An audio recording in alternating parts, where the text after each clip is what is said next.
Hello, and thanks for joining us. My name is Mike Korchmaros, and you're listening to the Pima podcast, episode 1. Today we have my co-host, Rebecca, and our brand new chancellor here at Pima Community College, Dr. Nasse. Hi. Good. It is morning, right? Good morning, Mike. Yeah, good morning, morning. Rebecca. Great Good to see you. with you. Thank you again So for far, joining this us. is my best meeting of the day. So We hope it stays that way. nice meeting you. It's a pleasure.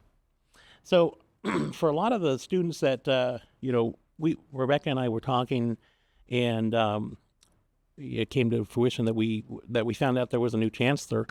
A lot of students don't even know what a chancellor does. So briefly, could you describe what a chancellor does?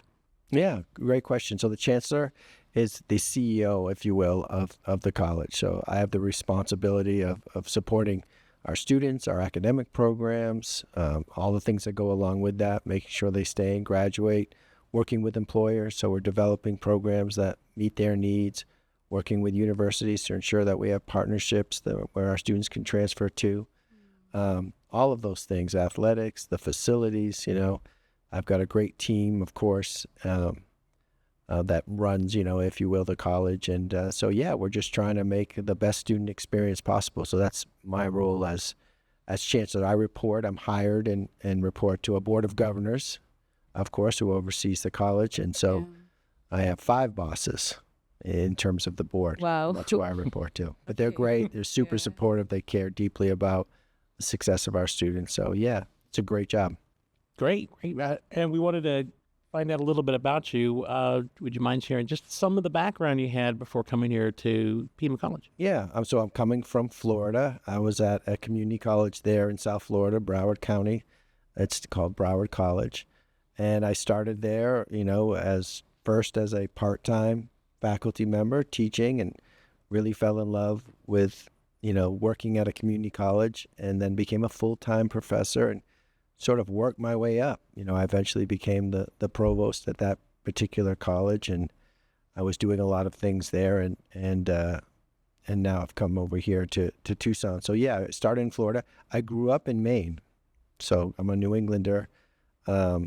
And so I grew up in Maine. I joined the service right out of high school, and then went to school in the Carolinas. I went to East Carolina University for my undergraduate and master's degree. And so I was very much an East Coast person, right? New England, the Carolinas, then Florida for 20 years. I raised my kids there.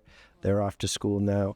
And now I'm here in the West in Tucson. Well, hopefully you'll stay here for a bit before you make it up to the West Coast here. Hopefully this is the last stop. I agree. But it's beautiful. We're really enjoying, of course, the college, the students here, the community's been outstanding. So we're thrilled to be here in Tucson.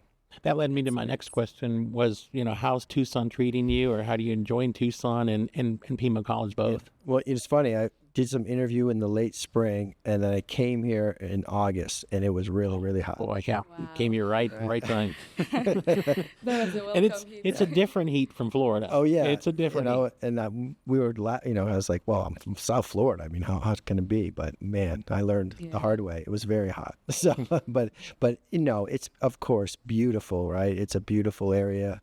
The weather is great. Yes, we had some heat, but it was, and the community is really, this area, Pima County, Tucson, I see as a real strong sense of community. You meet people, and they, I went to Pima, or my family went to Pima, or, and I love that. And they love Pima. They love the college. And so the community's been wonderful, super supportive, and they want to see us succeed. So it's been great. Love Tucson. Great. Enjoying Thank it. you. Well, those are my hard-hitting questions on there. All right. Good. All right. See you later. I'm going to leave on a high note. Yeah, we are really happy to see you and to have you as our chancellor. So like you said, my name is Rebecca. I am a liberal arts student. I've been a student senate for the past 2 semesters. I was representing the West Campus and the student governing board representative. So I used to attend the board meetings. Oh, very good. Yeah, not this semester, but the last 2 semesters. And we're really happy to have you as our chancellor. So I thank have you. some few questions for you. So what really inspired you to take on the role of a chancellor at our institution, and what excites you the most about joining this community? There are so many colleges around the Country. around the country. And you chose Pima Community College. So what really inspired you? Yeah. Well, I didn't just choose, or they chose me too. So it's an honor, right? I really Yeah. feel honored to be here. I would say what inspired me, I guess in general, opportunity, right? I think just like we offer our students, there's a lot of opportunity at Pima Yeah, to help people, right? that's true. That's what the business we're in. And so I guess it's the same answer for what inspired me and what continues to excite me is the difference we can make for people. I mean, Yeah, one thing I'm really proud of, is education can really make a difference in someone's lives, their families' lives. I've seen it time in and time out where people earn degrees, whether they're transferring to a university, whether they're going right into the workforce, and it can make a huge difference. And we know, we not only have I seen it happen with students, study after study. There was just recently a new study put out by Georgetown University. Degrees make differences for people in, that's very true. Yeah, associate's degree, over a lifetime median earnings, you're going to make $500,000 more dollars. That's just the median, that's just as a baseline. yeah, Bachelor's degree, $1 million. Those are big differences for people. So that's what I love. And what I love about community colleges and Pima Community College is it's high quality, great education, as sitting here with students, right? That are getting a high quality learning experience, and it's affordable and accessible, right? It's kind of both of those things. yeah. And so the difference that you can make in a community is what inspires me and what I'm excited about. So that's the fun part of the job is, hey, we get to really give people these opportunities to better. And by the way, when we improve people's lives in our community, our whole community benefits, right? That's very true. Yeah. And so that's where I want to live, right? And so Yeah. that's what I love being a part of. Yeah, thank you so much for joining us. So, what are your goals for our campus then, and how do you plan to address key issues like student life, student participation in campus activities, and academic programs overall? Yeah, when I think about goals, first of all, when we talk about making a difference, I want more people coming Yeah. to the college. So I think a lot about enrollment. So how do we get more people to come to Pima Community College and participate in this opportunity? So that is one of my goals is how are we gauging, for example, our local high schools? Are we making sure that we're in there? And I'm not worried as much about students who are sitting in those high schools thinking, okay, I've already got my plans and I know where I'm going to college. There's a whole bunch of students that are graduating from high school who aren't going to any college or university and don't realize, hey, this can make whether that's a certificate program or you want to go on to do a lawyer, whatever it is you want to do, there's some opportunities here for you to realize. And that's a group that I'm always thinking about. There's also people that are out there working, right? Working adults that are doing things that could improve their career. They could try a new career. So I want to try to get more people to realize the opportunities. And I like what you said about campus activities.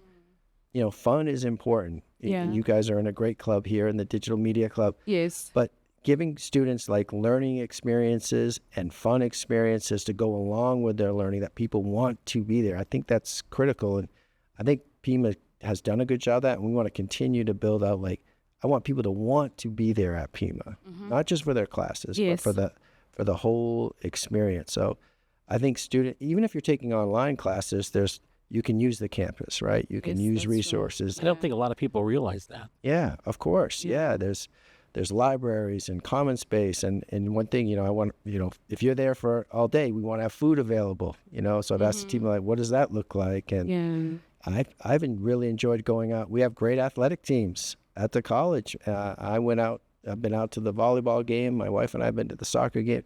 It's great. They're highly competitive. They're very good. And that's all part of the experience. So I want fun, engaging learning experiences.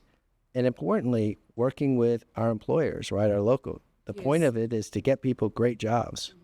So what do employers need from our students? How can we make those connections for them, in our community? I want it broad involved. I really take seriously that phrase, a community college. We are the community's college. Yeah. And to me, that's an honor, right, to be that type of institution of higher education. That's very true. But now we have the issue of, we have students who are parents, Yes. having 2 jobs, having 5 classes. So how do you plan to connect with those students and ensure that their voices are heard when making important decisions? Yeah. Well, one thing is, how are we helping them with childcare, right? And so we have a program, I don't know if at our Desert Vista campus, Yeah. where we provide our early, and we know, by the way, a person's early learning really helps shape the trajectory of their life. There's some studies that say if you're behind by like third grade, it's going to be very difficult for you to catch up. Yeah. So the more we can help parents with early learning, right, providing with scholarships, opportunities, childcare centers. I go out to the Desert Vista campus. It's an amazing program. Students get childcare there for free. And it's not just childcare, it's early learning. They're getting instruction. Yeah. So there you have a student who's with us. They're getting the degree. They're getting this early learning for their child, right? It's the whole person. I need they're expensive, right? I need 10 of those. Of course. Yeah. So that's one thing and then for those same people that are working 2 jobs and they have families and all that, let's make sure we're giving them lots of options.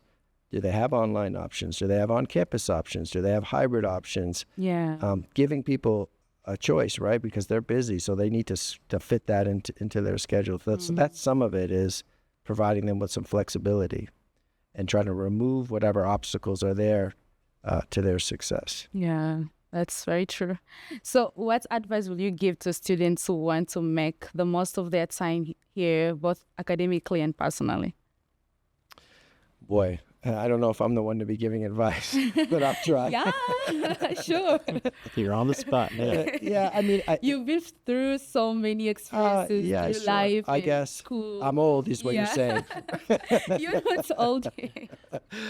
I guess advice to anybody is, these kind of fundamental things, work hard, right? Yes. I really believe showing up to things, right? Sometimes I don't want to go. It's early in the morning. No, there is a level of pushing yourself. I'm someone that always, what are you learning? You never, what's the quote?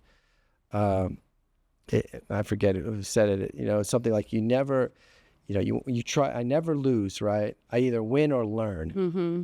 And so you're going to have setbacks, right? You're going to have challenges in your life. We all have had instances where we've tried something and it didn't work out. We failed. Okay, we didn't fail, but what did we learn? Yeah. And so always take that opportunity like, okay, it didn't work out, but I can get better. I'll use that, and I love that type of, okay, things didn't happen or this is a real challenge. Good. Yes. What can I take out of that to continue to learn and move forward in whatever it is. And look, it's okay. I sometimes as a student, I run to people and they know, like, I want to be a nurse.